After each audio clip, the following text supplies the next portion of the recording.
The teller's face went white. Not gradually, instantly. The way a screen goes white when the system crashes and the display empties and the machine needs a moment to figure out what just happened. She was 29 years old. Her name tag said Blythe. She had been typing my account number into her terminal with the efficient boredom of a person who closes savings accounts 40 times a week and has never once found anything in one that made her stop breathing.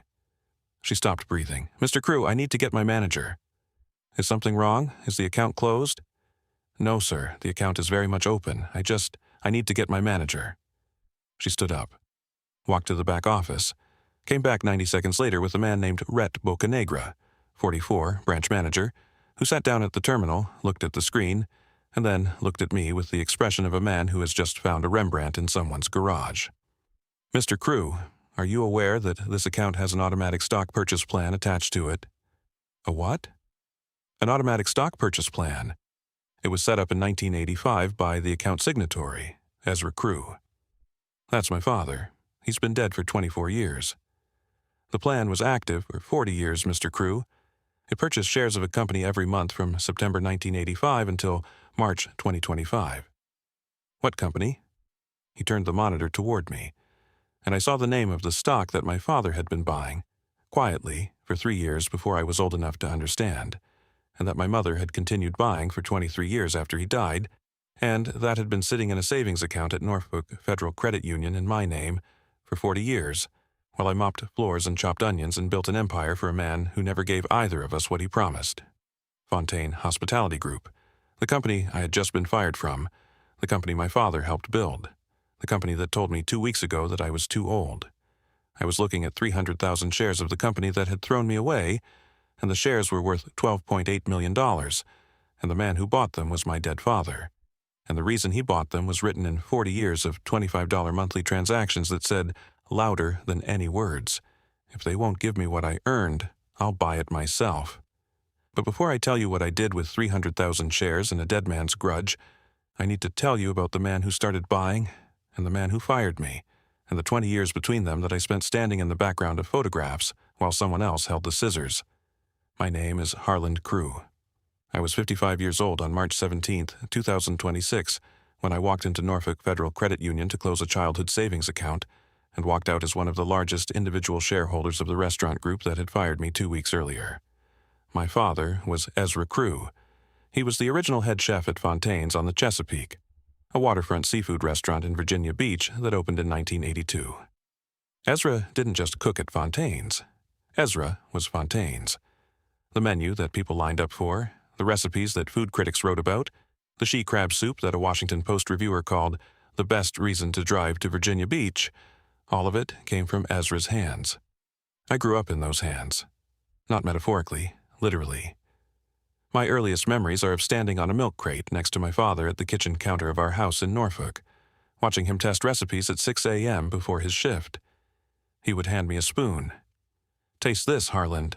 Tell me what's missing." I was 6 years old. I didn't know what was missing. But I tasted it and I said something.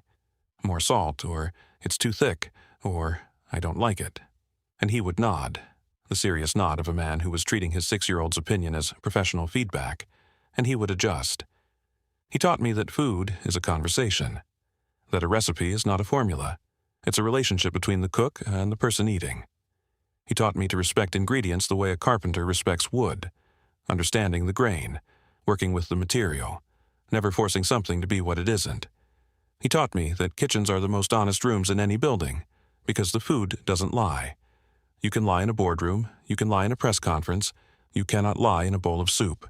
The soup tells the truth every time. Ezra worked at Fontaine's from 1982 to 1998, 16 years. He was loyal in the way that craftsmen are loyal, not to the man who signs the paycheck, but to the work itself. The kitchen was his studio. The menu was his canvas. And Niles Fontaine, the owner, the front of house man, the handshake and the smile, was the gallery owner who hung the paintings and charged admission and put his own name on the building. Niles promised Ezra equity. I know this because I was 13 years old and sitting at the kitchen table doing homework when my father came home from a meeting with Niles in 1984 and told my mother, "He said someday I'll have a piece of it. Someday, Dorotha." He looked me in the eye and said it. My mother, Doretha Crew, was a practical woman. She looked at my father the way practical women look at men who have been promised things by other men. Someday is not a date, Ezra. He meant it. Then get it in writing. He never got it in writing, and someday never came. In 1998, when Niles began the expansion, turning one restaurant into a chain, hiring corporate staff, bringing in consultants and investors, he replaced Ezra with a younger chef named Devin Lark, who had television appeal and a culinary school pedigree. Devin's food was not better than Ezra's. Devin's food was photographable. And in 1998, when the Food Network was beginning to make celebrities out of chefs, photographable was more valuable than perfect. Ezra was pushed out. 16 years, no equity, no ownership stake, no piece of this. Niles shook his hand in the parking lot and said, "Thank you for everything, Ezra. You built something special here." My father drove home. He sat at the kitchen table, the same table where he had tested recipes at 6 a.m. for 16 years, and he told my mother he thanked me for building something special, and then he kept it. Doretha looked at him, and she said the sentence that I believe changed everything that followed. Then build something of your own. I don't know exactly when my father started buying the stock. I know from the transaction records that the first purchase was September 14, 1985, 3 years after he started at Fontaine's, 13 years before he was pushed out, which means Ezra didn't wait for Niles to break the promise. He started building his own position before the promise was broken. He saw it coming. He knew, with the intuition of a man who understands that someday, from a man like Niles Fontaine, is a holding pattern, not a destination, that the equity was never going to arrive. So he went to the credit union on Military Highway, opened a savings account in his 14-year-old son's name, deposited $500, and attached an automatic stock purchase plan. 50 cents a share, $25 a month. Fontaine Hospitality Group. He never told me. He never told anyone except my mother. The account was in my name because Ezra was an employee of Fontaine's. If his name appeared on a shareholder registry, Niles might see it.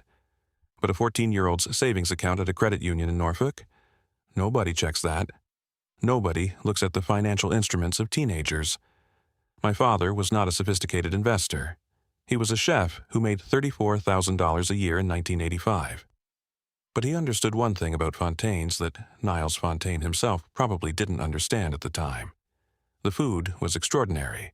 The food was the kind of food that makes people drive 90 minutes, wait 45 minutes for a table and tell their friends about it for weeks.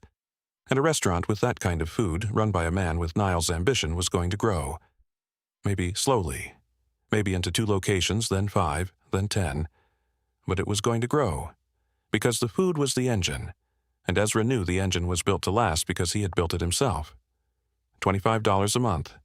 For 13 years while he worked at Fontaine's. For 4 more years after Niles pushed him out. And then Ezra died. He died in 2002. Heart attack. He was 63 years old. He died at our kitchen table, the same table where he had tested recipes and received broken promises. My mother called me at work. I was 31, working as a sous chef at a hotel in Norfolk. I drove home. The paramedics were already there. My father was on the floor beside the table. The chair was knocked over.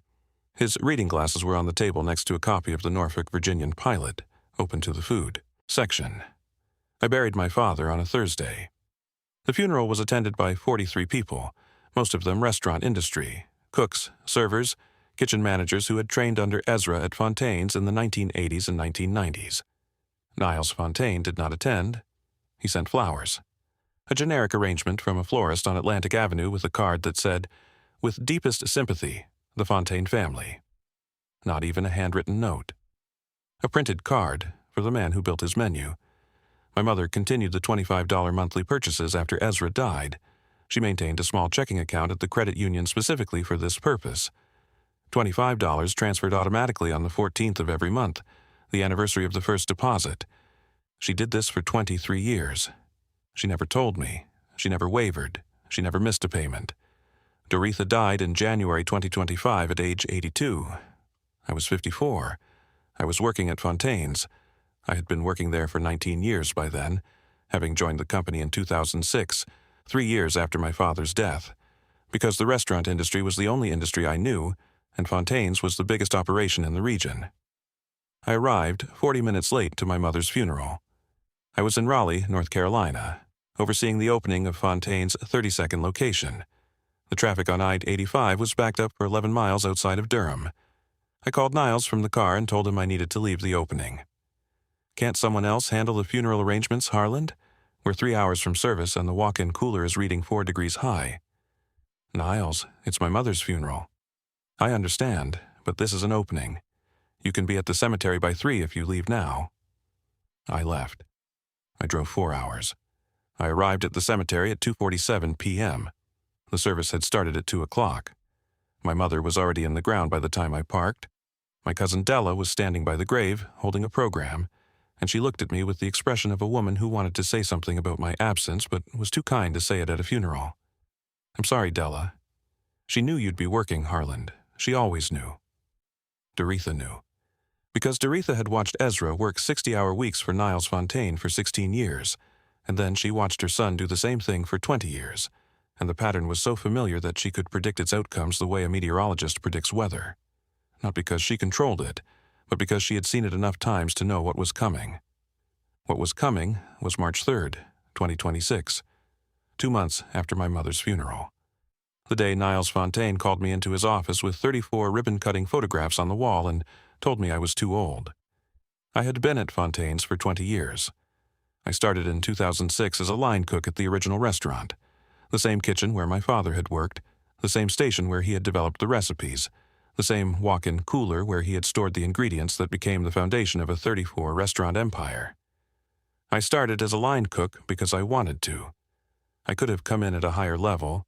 I had 15 years of kitchen experience by then, including 5 years as a sous chef at the Norfolk Marriott.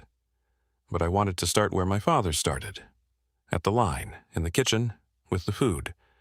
I was promoted to kitchen manager within 18 months, regional operations manager by 2012, VP of operations by 2016. Each promotion was earned with the particular currency that restaurant operations require. Not innovation, not vision, but execution. I was the man who made things work. The supply chain, the inventory protocols, the quality standards, the training programs for kitchen managers at 34 locations. I built the systems that allowed Niles Fontaine to open restaurants the way other men open envelopes, efficiently, repeatedly, without thinking about the mechanics. Niles didn't think about the mechanics because I handled the mechanics.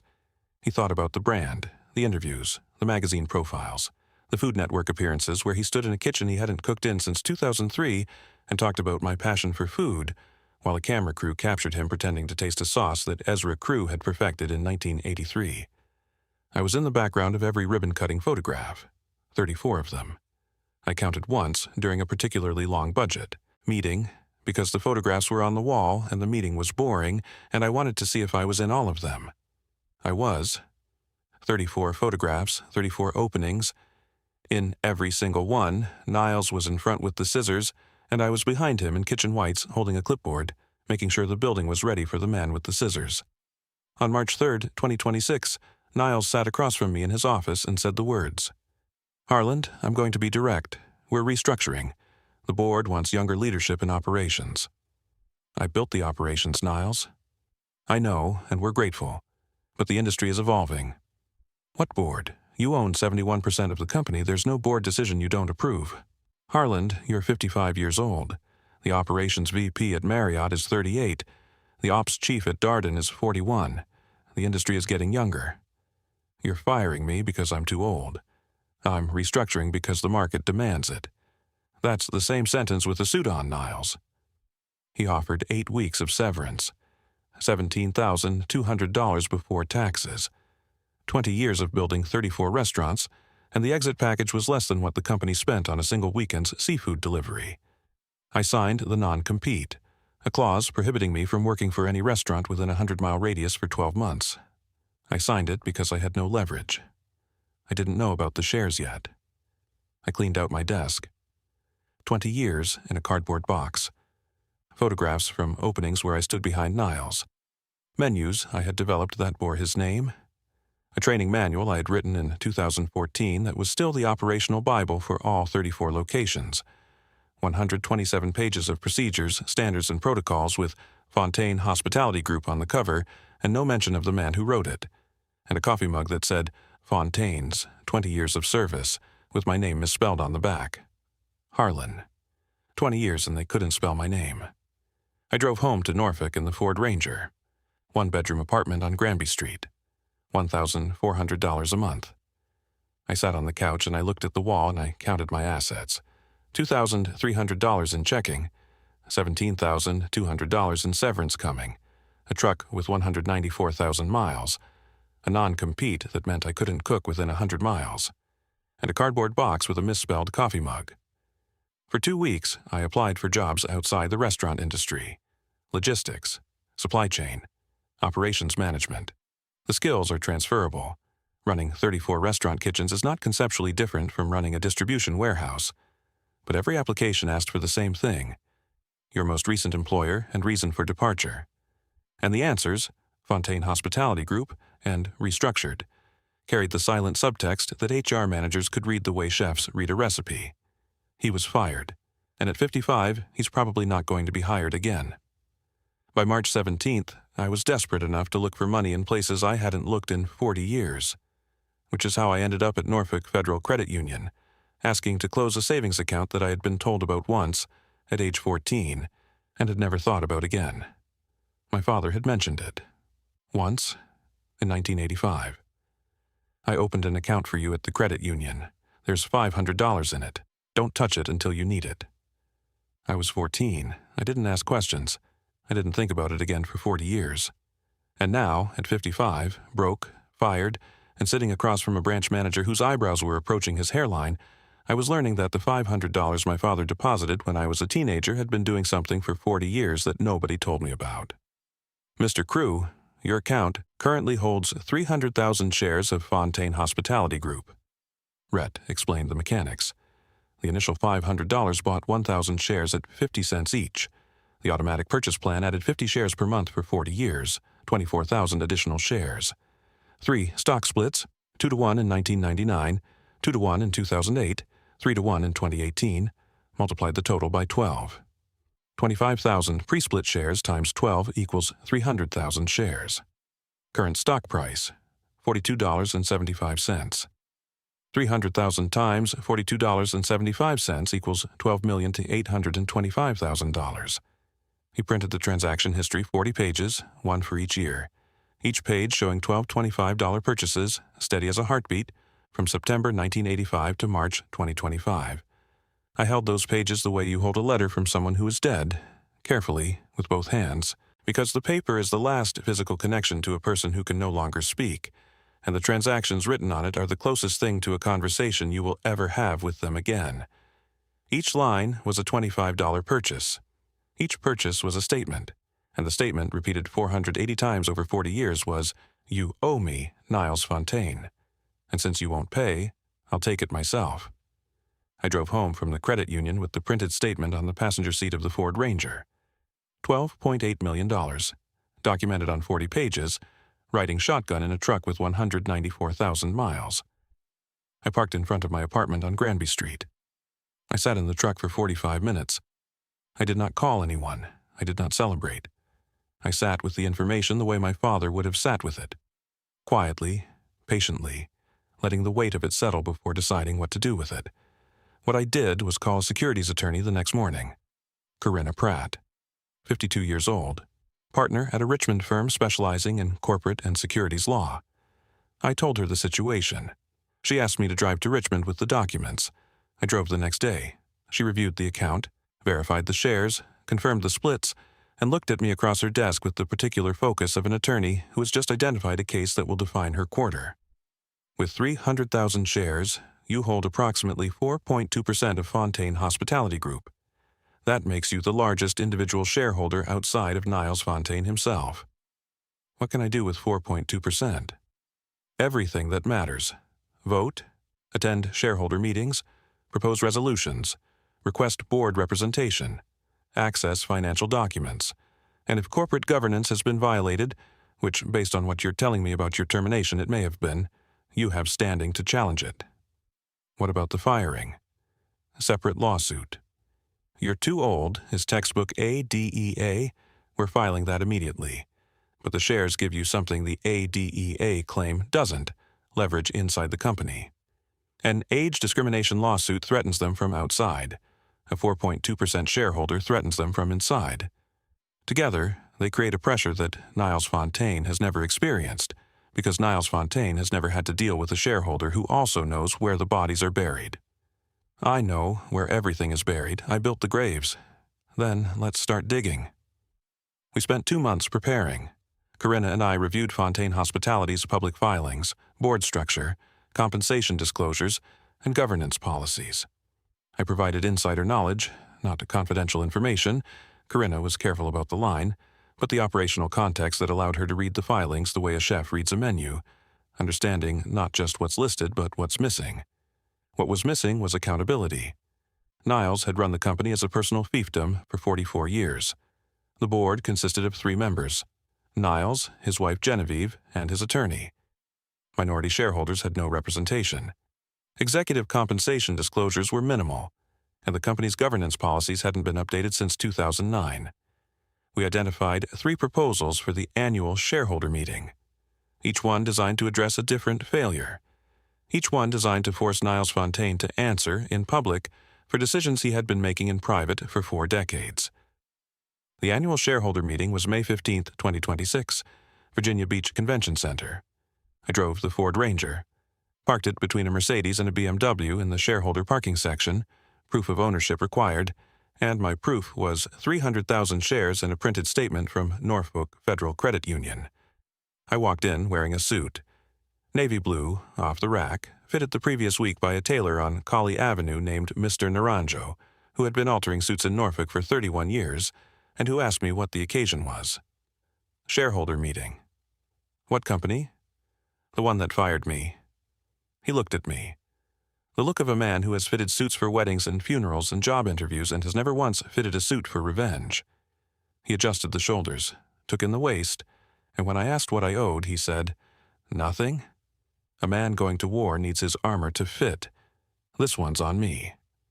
I signed in at the registration desk. The woman at the desk checked my name against the shareholder. Registry. Harland Crew, 300,000 shares. Welcome, Mr. Crew. She said it at normal volume, but 2 Fontaine executives standing 6 feet away heard it. I knew both of them, Devin Whitaker and Priya Samuels, junior operations managers I had hired and trained in 2018 and 2019 respectively. They were wearing tailored suits and attending their first shareholder meeting, and the man who had trained them was standing at the registration desk with a number that made both of them turn around and look at each other with the expression of people who are witnessing something they will tell their children about. I took a seat in the 3rd row, center. The kind of seat I had never occupied at Fontaine's. I was always in the back, in the kitchen, behind the line, behind Niles. Today, I was in the 3rd row, and Niles was at the podium, and the distance between us was 12 feet instead of 20 years of hierarchy. Niles gave the annual address. Revenue up 14%. 4 new locations planned for the fall. The Fontaine brand was strong, the customer satisfaction scores were at an all-time high, the future was bright. He spoke the way he always spoke, with the smooth, rehearsed confidence of a man who has been telling a story about himself for so long that he has forgotten who helped write it. He used the word "I" 14 times in his opening remarks. He used the word "team" twice. I counted. He did not mention Ezra Crew. He did not mention the original menu. He did not mention the head chef who developed the recipes that 34 restaurants still serve. He did not mention me. He mentioned our incredible operations infrastructure, without naming the man who built it. The floor opened for shareholder questions. I raised my hand. Niles saw me. I watched the recognition travel across his face, and not just the face, but the context. Harland Crew, fired 2 months ago, sitting in the 3rd row, in a suit with his hand raised, at a shareholder meeting. Yes, Mr. Crew. I stood. The room adjusted. 80 people, most of whom had never seen me, turning toward a man in a navy suit who was about to rearrange their understanding of the company they had invested in. Thank you, Mr. Fontaine. For the record, my name is Harland Crew. I hold 300,000 shares of Fontaine Hospitality Group, approximately 4.2% of the company. I believe that makes me the largest individual shareholder in this room other than yourself. The number landed. I could see it landing, in the faces of the institutional investors, in the posture of the board members, in the sudden stillness of Niles's hands on the podium. I worked for this company for 20 years. I was your VP of operations. I oversaw the expansion from 1 restaurant to 34. I trained every kitchen manager in the system. I built the supply chain, the inventory protocols, and the quality standards that produced the 14% revenue growth you just presented. 2 months ago, you fired me and told me I was too old. Niles gripped the podium. The knuckles went white. The room went quieter. My shares were purchased beginning in 1985 by my father, Ezra Crew. Some of you may not recognize that name. Ezra Crew was the original head chef of Fontaine's on the Chesapeake. He developed the menu that every one of your 34 restaurants still serves. The crab cakes, the oyster stew, the blackened rockfish, the she-crab soup that a Washington Post reviewer called the best reason to drive to Virginia Beach. All Ezra. He worked here for 16 years. He was promised equity by Mr. Fontaine. He never received it. I looked at Niles. He was not moving. His hands were on the podium, and they were not moving because if he let go, the room would see them shake. So, my father bought it himself. 50 cents a share, $25 a month. Through a savings account in my name at a credit union in Norfolk. For 40 years, 13 years while he worked here, 4 more after he was pushed out, and then my mother continued the purchases for 23 years after my father died. 40 years of $25 purchases, while I worked 60-hour weeks building the company my father was quietly buying. I paused. Not for drama, because the next part was the part that mattered, and I wanted the room to be ready. As a shareholder, I have 3 proposals. First, I am requesting a formal review of the company's age discrimination policies in light of my termination and the ADEA lawsuit that has been filed on my behalf. Mr. Fontaine told me I was too old for this company. I'd like the board to define what that means. Second, I am requesting board representation for minority shareholders. This company has denied minority shareholder representation for 15 years. I am proposing that a seat be created, and I am nominating myself. Third, I am proposing a resolution to rename the original restaurant, Fontaine's on the Chesapeake, to Crew's on the Chesapeake, in recognition of the man whose recipes you've been serving for 43 years without acknowledgement, the man you promised equity and never delivered, the man whose son you fired for being too old. The room was silent. Not the polite silence of a corporate meeting, the loaded silence of a room where something has shifted and everyone is calculating what it means. You told me I was too old, Niles, but I'm not too old to vote 300,000 shares, and I'm not too old to remind this room that the Fontaine name is on the building, but the Fontaine food came from a Crew. I sat down. The room exhaled. And then something happened that I had not expected. One of the institutional investors, a woman representing a pension fund that held 3% of the company, started clapping. Not loudly, but steadily. And within 4 seconds, 11 other people in the room were clapping with her. Niles stood at the podium through the applause. His face was composed, the same face he had worn for 44 years of magazine covers and television appearances. But underneath the composition, the architecture was cracking, the way buildings crack when the foundation shifts. The votes were taken that afternoon. The age discrimination policy review passed. Institutional investors voted unanimously in favor because opposing an anti-discrimination measure is a PR liability that no fund manager wants in their portfolio. The board representation proposal passed. Same logic, amplified by the applause. I was elected as minority shareholder representative to the Fontaine Hospitality Group Board of Directors. The restaurant renaming did not pass. Niles used his 71% majority to block it. The original Fontaine's on the Chesapeake will remain Fontaine's. For now. I am not in a hurry. The Crews are not people who hurry. We are people who buy $25 of stock every month for 40 years and let time do the work. The ADA lawsuit settled in June 2026 for $1.4 million. Fontaine's insurer paid rather than risk a trial with Niles's documented "you're too old" statement. The settlement included a non-disparagement clause. Niles cannot publicly criticize me, and I cannot publicly criticize Niles. But the shareholder meeting speech happened before the settlement was signed, which means every word I said is on the public record and in the meeting transcript that every shareholder received. The local newspaper in Virginia Beach ran the story the week after the meeting. Fired VP reveals $12.8 million stake in company stock, demands restaurant named after father. The reporter, a woman named Karis Blount, who covered the food industry beat, called me for a quote. I gave her one. My father was promised a piece of the company he helped build. He never received it. So he bought it himself. $25 at a time, for 40 years. I am his son, and I am continuing what he started, not with $25 a month, but with a board seat and a vote. The story went regional within a week, then national, through food industry media and business press. The story people shared was not about the $12.8 million. It was about the $25.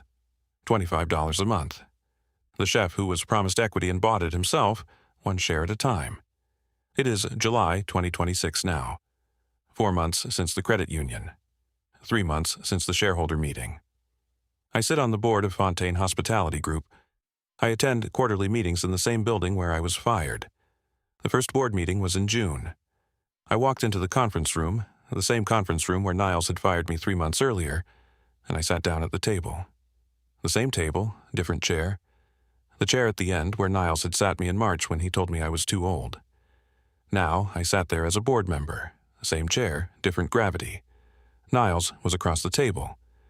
We did not shake hands. We did not make small talk. He opened the meeting. I took notes.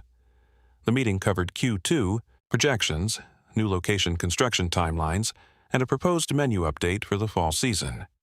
When the menu update came up, I spoke for the first time. The proposed changes to the she crab soup base, the substitution of canned crab for fresh, would reduce cost by 40 cents per serving. It would also destroy the recipe that has been the signature dish of this company for 43 years.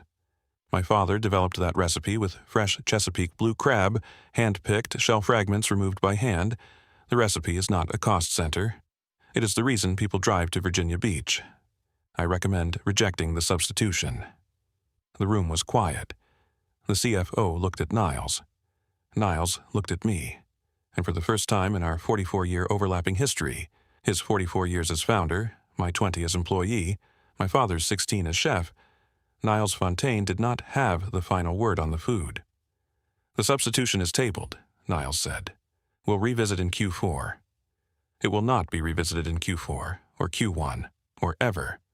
Because Ezra Crew's recipe is Ezra Crew's recipe, and his son is now at the table to make sure it stays that way. I have not sold a single share. Corinna has advised me that the shares are my leverage. The moment I sell, I lose influence. So I hold the way my father held, the way my mother held after him. Patiently, steadily. $25 at a time. The crews are holders. We don't sell what we've built. I went to the original restaurant last week, Fontaine's on the Chesapeake. I hadn't been there since I was fired. I walked in, sat at the bar, and ordered the she crab soup. The same soup my father developed in 1982. The same recipe, unchanged, served in the same kind of bowl, with the same fresh Chesapeake blue crab that a CFO had tried to replace with canned, at a restaurant that bears the wrong name. The bartender didn't recognize me. Why would he? I was the operations VP, not the founder. My name was never on the menu. My face was never on the wall. But my father's soup was in the bowl, and my father's shares were in the account, and my father's son was on the board, and the recipe was still fresh crab, not canned, because the man at the board table had said no the way his father would have said no, quietly, firmly, with the authority of someone who understands the food better than the man whose name is on the building. The name on the building says Fontaine, but the name on the shares says Crew. And shares don't come down when you repaint the sign. I finished the soup. It was perfect. 43 years and it was still perfect. Because Ezra Crew didn't build recipes that expire. He built recipes that last. The way he built an investment. The way he built a son. I paid for the soup. Left a tip that was larger than the meal because the server was 22 and working a double and probably making what my father made in 1982, adjusted for inflation, which means she was making less. I walked out of the restaurant that my father built and that his son now partially owns, into the Virginia Beach evening, where the Chesapeake Bay was doing what it always does, carrying things forward, steadily, without hurrying, the way $25 a month carries a family from a kitchen to a boardroom over the course of 40 years. My father never got his equity from Niles Fontaine. He got something better. He got it himself, and so did I. My father bought 50-cent shares with $25 a month because a man broke a promise. He did it for 40 years. My mother continued for 23 more after he died. They never told me. They just kept buying. And the company that cheated him and fired me is now partially owned by the family it wronged. If someone owes you something and won't pay, don't wait. Don't beg. Don't stand behind them in photographs hoping they'll notice. Start buying. Start building. Start doing what Ezra Crew did in 1985 with $500 in a savings account and the patience to let 40 years do the math. The name on the building can say whatever it wants. The name on the shares is what matters. Subscribe. The next story is already compounding.